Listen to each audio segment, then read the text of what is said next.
What's up, everyone? Welcome back to my channel. My name is Cheyenne Atkinson. I am a body positive personal trainer, group instructor, and online trainer. I'm here to give you all the tips and tricks I have to help see you successful and get you to where you want to go with your goals. Okay, so today's topic is 10 ways to crush a plateau. Okay, I get this question a lot, so I thought it'd be a great way to kind of start the topic around how to crush a plateau. So number one, recalculate calorie needs. So a couple things right off the bat. One, a lot of people tend to undereat when they're trying to lose weight. We're always taught if you want to lose more, you need to eat less. Which, I mean, has some truth to it, but eating 1,200 calories, you're not a toddler, so don't eat 1,200 calories, okay? So you need to recalculate your needs. This means if, let's say for myself, I'll use myself. When I started my journey, I weighed 283 pounds. I was eating, I believe it was like around like 2,700 calories a day. And that's when I started to lose weight. So before having any education, I did the typical 1,200 calories, 7-day workout week, and wasn't losing shit. I actually met with a naturopathic doctor, and she's the one who told me to eat more food. So I did, and then the weight started to come off with ease. But to keep in mind, every month, just do a quick calculation to ensure your calories are where it needs to be, okay? So the other thing that I always mention is if you're in a calorie deficit for 1 to 2 months, make sure you switch back to your calorie maintenance for 1 to 2 months. Because if you're continuously in a deficit, and you're just gonna have to keep eating less and less and less and less, and you're gonna fuck up your metabolism, okay? So it's super important to make sure you bounce back and reverse diet every couple months, okay? Number 2, get more sleep. People always undervalue sleep when it comes to weight loss, fitness, working out, whatever it is. They think like, doesn't really matter. I can get more workouts in if I sleep less, or whatever they're thinking. It's not true. You need between 7 and 9 hours of sleep, or you're kind of going to delay your own progress in the fitness realm of everything, okay? Because when you're sleeping, your body's metabolism's getting repaired, your muscles from your workouts are getting repaired. A lot of stuff is happening while you're sleeping, and you need to prioritize sleep. So minimum 7 to 9 hours, okay? Number 3, progressively overload your training. So this is something I get asked a lot, and you can't go from 0 to 100. You need to make sure you start slow and then you slowly increase, okay? So that could be increasing weights. That could be increasing the volume, so the amount of days you work out. Or that could be increasing how many sets you do. That could be playing with your rest in your set times. It can happen in a million different ways on how to progressively overload your training. So it is best to work with somebody who kind of understands that, so they can help you and get you to seeing the best results, okay? Number 4. This one always seems to get people off guard. Rest. So if you're in a really bad plateau and you might be working out 7 days a week or doing something extreme, you're not giving your body the time it needs to repair, okay?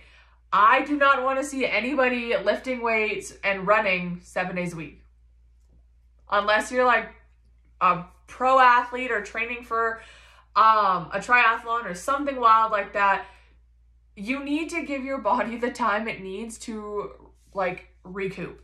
And even if you're training a lot, there's other ways like stretching, foam rolling. You can have Epsom salt baths. You can do yoga. There's a lot of stuff to kind of help with your muscle soreness and stuff like that. But if you're not giving yourself time to rest, you're gonna plateau quite quickly. And I've done this throughout my entire journey. Sometimes I'll get too stressed, I'll increase my load, and then I'm like, no, I'm not handling this very well, blah, blah, blah, blah. And I take a whole week off, okay? People are like, whoa, Cheyenne, is that sustainable? Should you be doing that? And honestly, it's helped me every single time, because anytime I do that, I break my plateau. Anytime I switch back to maintenance calories from a deficit, I break my plateau, Okay, so it's super important to know your body and work with somebody who understands the reverse dieting, the need for rest, progressive overload, everything like that. Okay. Number 5, avoid quick fixes and diet pills and fad diets, please. They don't work. And the new one that I seem to be getting a lot of messages from companies and people is them telling me to do those like wraps. Guys, there is no need to spend any money on this shit, okay? There really isn't. So the quick fixes, they might work in the quick haul, okay? So you might drop 20 pounds in 2 weeks or whatever. But let's use keto as an example because that seems to be trendy and popular, and cutting out carbs is the new trendy thing. I am a huge believer in carbs. My diet is like 65% carbs. So I'm very against the keto diet unless you have like epilepsy or like a health condition that can actually benefit from going without carbs. But you can lose a lot of weight, yes. But do you ever plan on eating a French fry again? Do you plan on like coming out of keto, like ketosis again? If the answer is yes, maybe you shouldn't be doing it. Just saying. And then the fat diet pills, honestly, or like skinny tea or detox tea, all they're doing is making you shit. You want to know what else helps with that? Nutrient-dense foods. Why are we spending money on this stupid diet culture shit when we don't need to? We can just go to the grocery store. Okay, so avoid all of that. Number 6, managing your stress. So people honestly don't really realize how much stress can impact your fitness, your weight loss, your goals, stuff like that. If you are stressed all the time and you're not managing it, so you're not like, I don't know, going for a walk, doing some yoga, reading a book, listening to a podcast, whatever it is for you to de-stress every day, if you're not doing that, you're just going to keep like storing it and storing it and storing it. And stress wreaks havoc on hormones. And if your hormones are out of whack, you don't lose weight. Okay, so managing your stress is super important, okay? I'm not saying, I mean, it's probably close to impossible for a person never to feel stressed in their life, but you need to know how to manage it for you. So number 7, something that could be happening is you're retaining water. So try limiting your salt intake. This isn't for everyone. I'm not saying this is a one size fits all. But when you do retain water weight, so this happens for ladies, I'm sorry, but when you're on your period, some of my clients can gain upwards of 10 pounds every time they're on their period, and then once it goes away, they end up being down 3 pounds. So this is something you will hear me say to all my clients, to you guys, is do not step on the scale when you're on your period. Simple as that. The amount of water retention you have while like menstruating is ridiculous. It's gonna mess with your head if you all like jump on the scale and you're like, wow, I just gained 10 pounds. No, you didn't. No, you didn't, okay?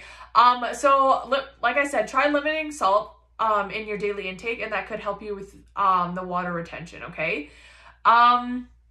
Number 8, so lift heavy and use compound movements, okay? So what I mean by that is if you really want to see the biggest change in your body composition, you need to be lifting weights.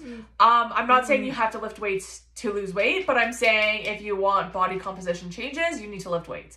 And I'm not meaning like in those workout videos where they're like with the 5 pounds, they're like, yeah. Like I'm sure it'll do something for you, but if you want to see body composition changes, you need to lift heavy, okay? And what I mean by compound movements is doing a squat. So you're using like your entire leg instead of doing like a quad extension. Does that make sense? Number 9, eat healthy fats. So people seem to get a little scared, unless you're a keto person, but some people get scared around their fats. So 35% of your macro, like your percentage of your intake, should come from fat. So we need to make sure we're actually eating fat, the carbs, the protein, and like balancing our foods properly so we're fueling our body with what it needs, okay? And number 10, drink water. So this is something that I feel is very undervalued in our today's culture, I guess you could say, is a lot of people don't drink water. And I'm not saying like everybody drinks pop and soda or whatever. I'm just saying a lot of people don't drink anything other than coffee, soda, milk, kind of stuff like that, okay? So it's something that will really limit you because water does so many things for you. So many. So the minimum for females should be 2.7 liters every single day. Another trick that I like to say to get your water in is eat your water, which people laugh at me, but like celery, cucumbers, watermelon, stuff like that, eat water too to help get your water intake up. Another thing I tell my clients to do is drink tea. Obviously don't go adding like a whole bunch of cream, sugar, and all that. But if you drink tea, you're still drinking water, right? So you're getting your water intake in. You can add Mio to your water. So you can have some like lemonade Mio. That's what I personally did for like the first year of my journey. I couldn't drink just water. Not for me. And yeah, I put Mio and everything. Now I can drink water, no problem. But when you're starting, it seems a lot harder than what it is, okay? So those are my 10 tips and those are my 10 ways to crush a plateau. If you have any questions, comment them below. If you want to see a specific video or different topic idea, comment them below. And as always, if you're watching this, hashtag replay on the comments so I know someone's getting value from it and I'm not just making these for myself, okay? See ya, guys.